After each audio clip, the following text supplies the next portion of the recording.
প্রত্যেকটা বাঙালি বাড়িতে যে কোনো অনুষ্ঠানে এরকম একজন থাকেই যে গোটা বাড়ির সবাইকে রেডি করায়, কাউকে মেকআপে, কাউকে শাড়িতে হেল্প করে এবং সর্বশেষে যখন সে নিজে রেডি হতে যায় তখন তাকে এই কথাটাই শুনতে হয়, তোর জন্য দেরি হয়ে গেল। হ্যাঁ, আমার বাড়িতে এই ভূমিকাটা আমি পালন করে থাকি, আমাকে এই কথাটা শুনতে হয়, কিন্তু কয়েক কোটি বার, একবার দুবার না। যাই হোক, এই যে ফাইনালি সবার কথা শুনে আমি রেডি হয়ে গেছিলাম, আর রেডি হয়ে যাওয়ার পরই চলেছিলাম মন্দিরে। আর এই হলো পল্লবের গেট আপ। পল্লবকে তো আলাদাই লাগছে, কারণ পল্লব এই বছর বসছে পুজোতে, তাই ধুতি পাঞ্জাবি সব পরেছে। আর এই যে কবিতা দি, খুশি, সুমিত সবাই রয়েছে। আমরা সবাই এবছর থিম করেছিলাম হলুদ শাড়ি।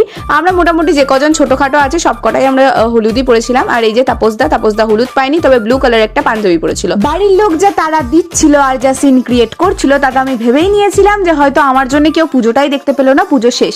তবে মন্দিরে এসে আমি রিয়েলাইজ করলাম এবং নিজের চোখে দেখলাম যে পুজো এখন ঠিকমতো শুরুই হয়নি।